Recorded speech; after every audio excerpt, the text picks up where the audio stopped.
안녕하십니까. 백승주입니다. 지난주에 장관 5분에 대한 인사청문회와 국무총리 인사청문회가 끝났고 장관 후보자 중 한 분만 자진 사퇴하는 형식으로다가 인사청문회가 마무리됐습니다.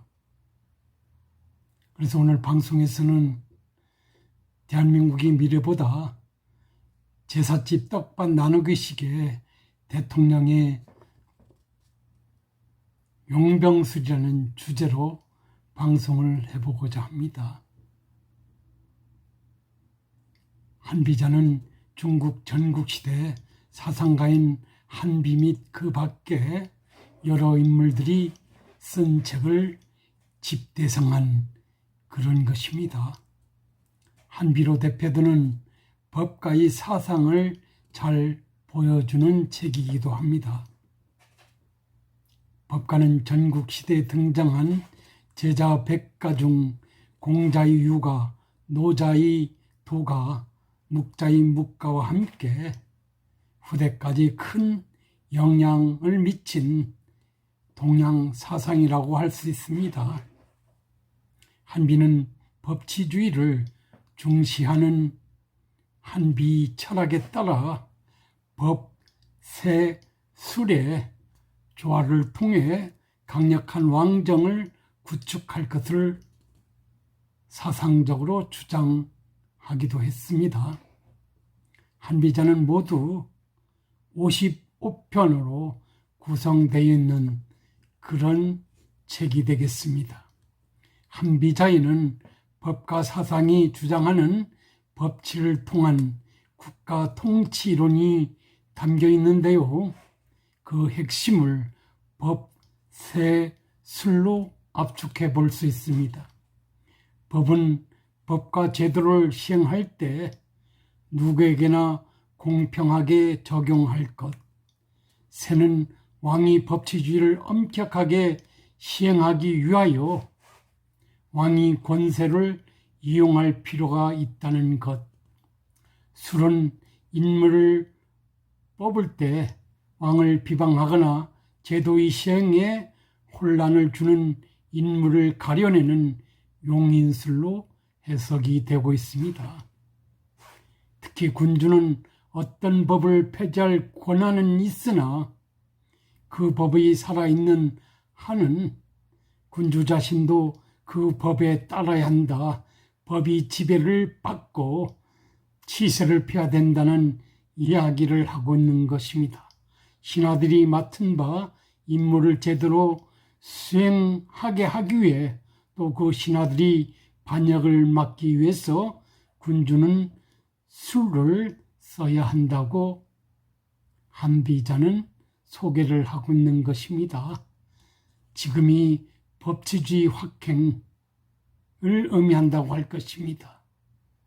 인사청문회는 법치 일환으로서 인치가 배격되는 그런 제도로서 김대중 대통령이 미국 제도를 도입해서 국내에 정착시킨 그런 역사성을 갖고 있는 제도임에도 불구하고 어제 끝난 인사청문회의 어떤 그 결말을 들여본다면 한비자 속에서의 법에 대한 그리고 세에 대한 술에 대한 개념에 비추어서도 전혀 아니다라는 그런 생각을 하게 합니다. 왜 이런 말씀을 드리냐면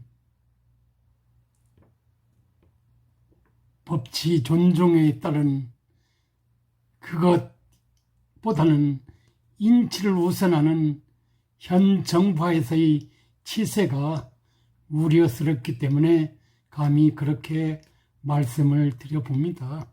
최근 전문가 한 명이 국가 위상을 이렇게까지 끌어올릴 수 없다라는 묘지 외신 보도가 있었습니다. 이는 이탈리아 마리오 드라기 신임 총리 입각에 따른 외신 보도였습니다. 영국 파이낸셜 타임즈는 지난 1년 동안 유럽연합의 왕따 나라였던 이탈리아가 갑자기 2위 모범국이 됐다며 그에 따른 모든 공은 드라기 신임 총리에게 돌려야 한다는 외신을 전한 바 있습니다. 드라기는 지난 2월 이탈리아 여야 모두의 지지를 받고 신임 총리에 취임했습니다. 이탈리아는 지난해 경제 성장률 마이너스 9%로 최악 상황이었고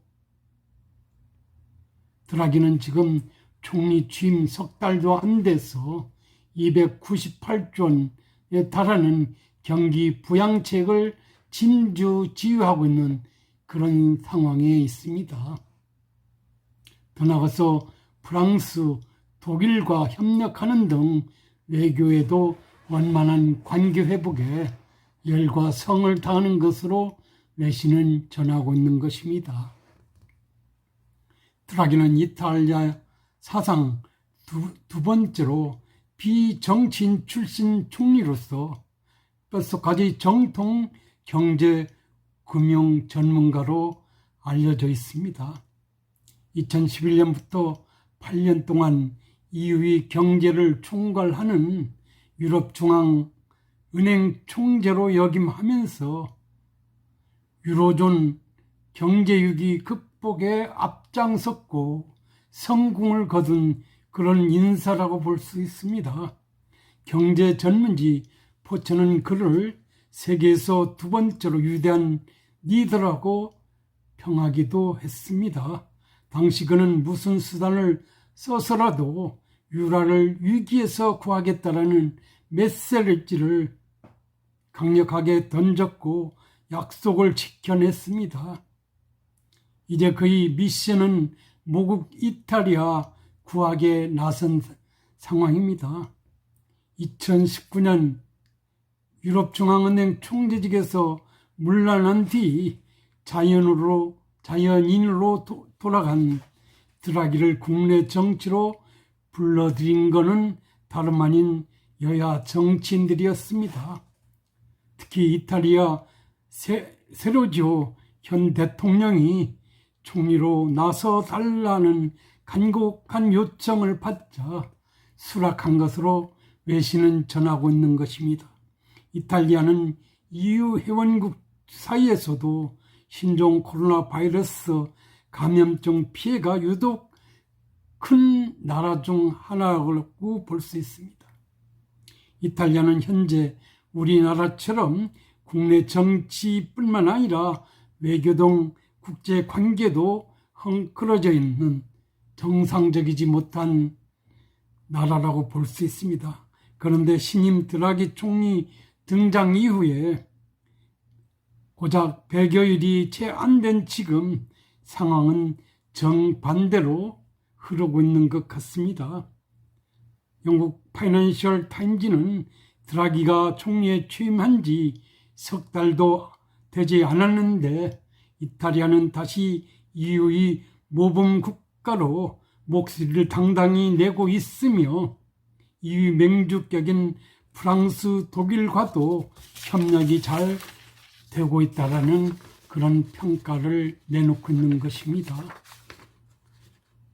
유럽 외교위원회의 아나 폴리에딘 선임 정책 펠로우는 파이낸셜 타임즈에 이탈리아는 항상 EU의 사춘기 비행 청소년 같은 존재였었는데 드라기 총리 취임 후에는 EU의 모범국이 된 감을 지울 수 없다고 그의 어떤 그 댐댐이를 높이 평가했습니다. 드라기 총리는 경제관료 출신답게 숫자로 승부하고 있습니다. 지난 4월 24일, 25일에는 밤샘 내각회를 주재했고 2026년까지 2215억 유로 규모의 코로나19 회복 계획을 승인하기도 했습니다. 그날 그가 결정 계획안은 316쪽에 달하는 방대한 내용이었습니다. 6대 추진 과제와 5대 개혁 과제를 소상히 담고 있어서요. 기후변화 위기에 대응하기 위한 친환경 경제구조 전환은 570억 유로, 디지털화 혁신엔 420억 유로를 할당했고, 교육에 319억 유로, 코로나19가 드러낸 보건 위생위기 대응에는 197억 유로를 투입하려는 그런 결정을 내렸다고 합니다. 이탈리아는 지난해 마이너스 9%의 성장을 기록하며 2차 세계대전 이후 최악의 경기 침체 나락에 빠져들었으나 이번 계획안을 통해서 2026년엔 GDP 기준 최소 3.6%의 경제 성장률을 되찾겠다는 야심찬 목표를 설정한 것으로 알려져 있습니다. 이탈리아 지난해 기준 GDP 규모는 1조 9천억 달러로 세계 8위권에 해당이 됩니다.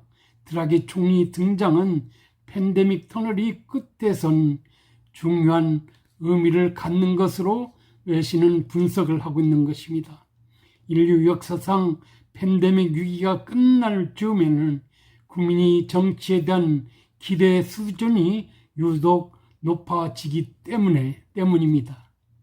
영국 이코노미스트지는 역사가 팬데믹 이후 시기에 대해 말해주는 것이라는 제아의 기사에서 사람들은 팬데믹 막판엔 소비를 늘리고 위험을 기꺼이 감수하며 무엇보다도 자국 정치인에 대한 요구가 거세진다라는 그런 분석 기사를 내놓았습니다. 물론 드라기 총리 혼자 모든 일을 다 할 수는 없을 것입니다. 드라기 총리 리더십 스타일도 팀 플레이를 좋아하는 것으로 알려져 있습니다. 그의 절친한 친구인 유엔 전직 고위 관리는 마리오는 팀 플레이어다. 축구팀으로 친다면 가장 뛰어난 선수는 아니지만 훌륭한 선수였고 무엇보다도 언제나 좋은 전략이 있었고 어디로 공을 차야 할지 정확히 안다라는 그런 개인적 평가를 내놨습니다. BBC는 트라우마로 점철된 어린 시절 보낸 드라기 총리는 뛰어난 집중력으로 유로존을 위기에서 구해냈다며 아마도 이제 그는 이탈리아의 마지막 희망이 되고 있다는 그런 기사를 내보내고 있는 것입니다. 최근 문정부 만 4년차 우리나라의 경제 지표들을 보면 한마디로 완전 실패작이라는 그런 평가가 내려지고 있는 것입니다. 정부가 4년 전 관심을 두거나 문제 해결에 자신감을 내비쳤던 경제 정책들이 최악의 위기에 직면해 있는 것으로 평가되고 있기 때문입니다. 취임하자마자 청와대 집무실에 일자리 상황판을 걸어두고 직접 일자리를 챙기겠다고 했지만 고용 사정은 그 후 악화 일로로 계속되어 왔습니다. 지금까지 총 25번의 크고 작은 부동산 대책을 쏟아냈지만 백약이 무효인 상황은 여전해 보입니다. 정부가 출범하면서 내손 경제 키워드는 소득주도 성장이었습니다. 최저임금 인상 따라서 소득이 중대되고 경제가 활성화되며 일자리가 확대된다라는 그런 핵심 메커니즘을 통한 그런 정책 아니었습니다. 그래서 정부 출범 첫 해인 2017년에 최저임금위원회는 최저임금을 16.4% 인상한 데 이어서 2018년에는 10.9%를 올린 바 있습니다. 주요 정부 인사들은 반드시 성공할 것이라고 장담했습니다. 장하선 전 청와대 정책실장은 2019년에는 소득주도 성장 효과를 누릴 수 있다고 장담했고, 당시 홍장표 전 경제수석은 소득주도 성장의 긍정 효과는 장담컨대 90%라고 주장한 바 있습니다. 그러나 현실은 역효과만 지속되고 있는 것입니다. 그런데 만 4년차 지난 1분기 고용률은 58.6%로 취임 첫 해인 2017년 1분기 59.6%보다 1포인트가 낮습니다.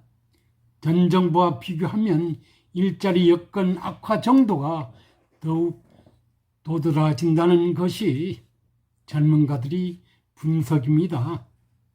특히나 경제의 허리라인이라 할 수 있는 30대와 40대의 일자리는 계속 줄고 양질의 일자리인 제조업의 취업자 수는 감소하는 추세가 역력합니다. 고용이 불안정한 일용 임시직은 정부의 정책에 힘입어서 상대적으로 중가 추세를 유지하고 있습니다. 청년이 체감 실업률은 지난 1분기 26.5%로 역대 최고 수준인 것으로 알려지고 있습니다. 부동산 정책도 국민을 계속적으로 실망시키고 있는 그런 상황입니다. 이런저런 결과는 그간이 우리 대통령이 정부의 인재 픽업에 따른 용병술에서 문제가 있기 때문이라는 그런 원인자를 찾을 수 있지 않을까 하는 그런 생각을 감히 해봅니다. 지난 4년 동안 대통령이 세운 세 분의 총리들은 이태리 새로운 드라기 총리와 같은 특정 분야에 출중한 전문성과 역량력을 겸비한, 그래서 대통령이 부족한 역량의 어떤 핵심 부분을 메꿀 수 있고 이끌어갈 수 있는 인사들은 전혀 아니었습니다. 고작 여당 소속이고 정당인이며 국회의원이었고 여당 대표였던 분, 그리고 여당인이며 정당인이며 국회의장을 지낸 정치인 출신자, 이 두 분 모두 대통령병에 걸린 그런 인사들이 경력관리 차원에서 총리로 임명되고 자신의 어떤 치세를 드러내 보였습니다. 새로 총리가 될 인사도 여당 정치인 출신이자 보건대는 사법적 판단이 요구되는 사건에 관련된 인사인 것으로 드러나 있습니다. 어느 누구도 이 위기 상황에 대한민국호를 건질 그런 리더격인 그런 인사는 아니라는 것을 우리가 알 수 있습니다. 다시 말해서 전문가 출신은 전혀 고려의 대상이 되지 않아 왔습니다. 4년 동안 경제와 부동산 문제 등을 컨트롤할 청와대 정책실장 등도 대한민국 제일의 전문가라든지 자본주의, 자유주의, 시장주의를 존중하는 인사는 아니었던 것 같습니다. 보기에는 소수 이론에 집착해서 사회주의 또는 전체주의적 사고를 가진 듯한, 그러면서 주로 이너서클 아니면 이념적 동반자이거나 노무현 전 정부에서조차 그 능력이 확실히 입증되지 않는 그런 인사들이 경제, 부동산 정책에 참여하는 그런 아이러니한 그런 상황을 국민은 목도할 수 있었다는 점이 되겠습니다. 행정각부 장관도 거의 대다수는 비전문가 정치인들이 주류를 이뤘습니다. 특히 경제 외교동 전문 분야에는 출중한 전문가들보다는 이념 동조자들이 주중을 이뤘다라는 그런 평가를 해볼 수 있을 것 같습니다. 그 결과 최악의 정부로 역사가 기록할 가능성이 커지고 있습니다. 보기엔 무능하고 준비되지 않는 그런 정부 하에서 경제 문제, 부동산 문제 어느 하나 정상적으로 마무리할 수 있는 능력이 돋보이지 않는다는 점에서 실패 가능성은 매우 커 보입니다. 외신은 대한민국 경제 위기를 경고하고 있습니다. 제대로 한 것 아무것도 없는 정부로 전락될 가능성을 키우는 그런 나쁜 뉴스가 아닌가 합니다. 개인적으로는 대통령은 미래를 걱정하지 않은 듯 그저 임기만 마쳤으면 하는 그런 것이 아니냐는 기우심을 갖게 합니다. 국민을 위한 그런 것이 아니라 자신을 위한 그런 치세, 그리고 반쪽을 위한 치세, 북한 문제에 매달리는 치세만 열중하고 있고 국민이 먹고 사는 그 문제에 대해서는 소극성을 드러내 보이고 있는 것입니다. 개인적으로는 왜 그렇게 하시는지 좀 도저히 이해가 가지 않습니다. 물론 이미 최악의 대통령으로 낙인 찍힐 가능성이 매우 커졌기에 자포자기는 아닐지라 굳이 나서지 않는 그런 행세를 하는 것이 아니냐는 그런 생각을 해봅니다. 이번 5번의 장관을 바꾸면서 총리를 바꾸면서 국민에게 강력한 어떤 그 인상 심어주기에 실패한 것이 아니냐는 생각을 해봅니다. 지난 4년처럼 마찬가지로 자기 편 사람 위주로 그저 돌려막는 식의 어떤 인사의 어떤 전행을 했다는 점에서 저는 그렇게 여러분에게 말씀드리지 않을 수 없습니다. 새로운 전문가를 영입해서 이 위기 대한민국을 구하겠다는 그 어떤 야심찬 비전을 담은 그런 용인수를 이번 인사청문회 과정에서 보여주지 못했다는 점을 저는 여러분한테 감히 지적하고 싶습니다. 천하제에 대해 적사를 찾는 일 자체를 아예 포기해버린 듯한 대통령이라고 또 말씀드리고 싶습니다. 내 마음대로 하면서 헌법상 법치 근간을 무너뜨리는 그런 상황이 반복될 수밖에 없을 것입니다. 어쩌면 권력이 사유와 전령을 유감없이 보여줄 가능성이 매우 커졌다고 할 것입니다. 대한민국군은 그 결과 위기 어떤 그 암초에 직면할 수도 있고 항해를 지속하는 것이 버거울 수도 있지 않겠느냐는 그런 우려감을 지울 수가 없습니다.